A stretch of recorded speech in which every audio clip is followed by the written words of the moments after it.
Hello, I'm Mira, and I'm going to tell you the classic fairy tale about a frog and a princess.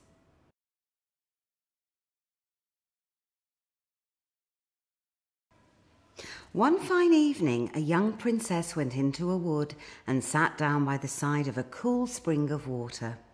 She had a golden ball in her hand, which was her favourite plaything, and she amused herself with tossing it into the air and catching it again as it fell. After a time, she threw it up so high that when she stretched out her hand to catch it, the ball bounded away and rolled along upon the ground, till at last it fell into the spring. The princess looked into the spring after her ball, but it was very deep, so deep that she could not see the bottom of it. Then she began to lament her loss and said, "Alas, if only I could get my ball again, I would give all my fine clothes and jewels and everything that I have in the world." While she was speaking, a frog popped its head out of the water and said, "Princess, why do you weep so bitterly?" "Alas," she said, "what can you do for me, you nasty frog? My golden ball has fallen into the spring." The frog said, "I do not want your pearls and jewels and fine clothes, but if you will love me and let me live with you and eat from your little golden plate and sleep upon your little bed, I will bring you your ball again." "What nonsense," thought the princess. "This silly frog is talking. He can never get out of the well. However, he may be able to get me my ball, and therefore I will promise him what he asks." So she said to the frog, "Well, if you will bring me my ball, I promise to do all you require." Then the frog put his head down and dived deep under the water, and after a little while he came up again with the ball in his mouth and threw it on the ground. As soon as the young princess saw her ball, she ran to pick it up and was so overjoyed to have it in her hand again that she never thought of the frog, but ran home with it as fast as she could. The frog called after her, "Stay, princess, and take me with you as you promised." But she did not hear a word.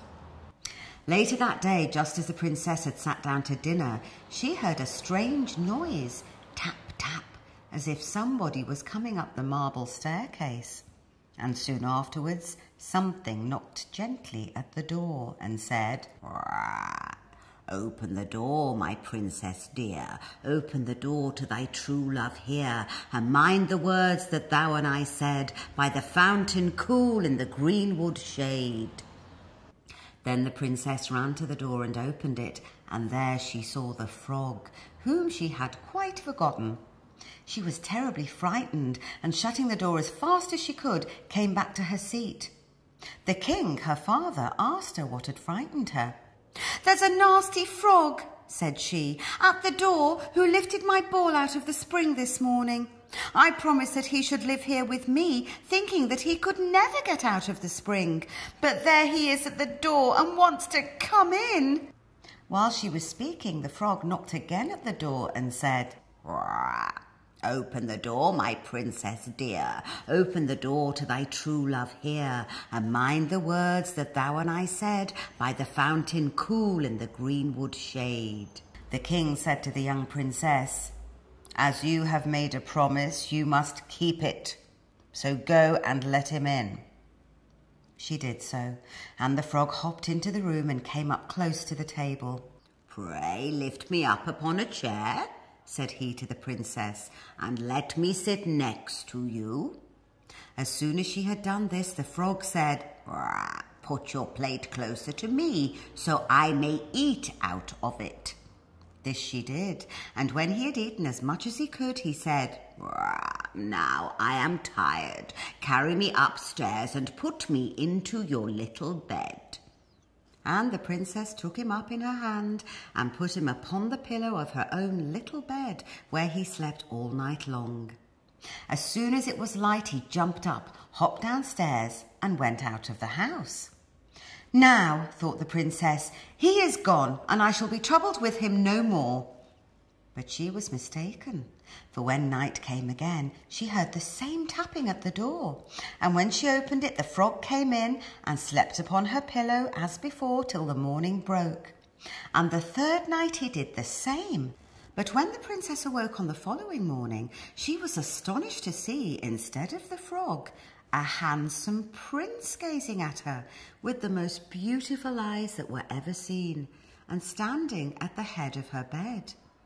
He told her that he had been enchanted by a malicious fairy who changed him into the form of a frog, in which he was fated to remain till some princess should take him out of the spring and let him sleep upon her bed for 3 nights. "You," said the prince, "have broken this cruel charm, and now I have nothing to wish for but that you should go with me into my father's kingdom, where I will marry you and love you as long as you live." The young princess, you may be sure, was not long in giving her consent. And as they spoke, a splendid carriage drove up with 8 beautiful horses decked with plumes of feathers and golden harness.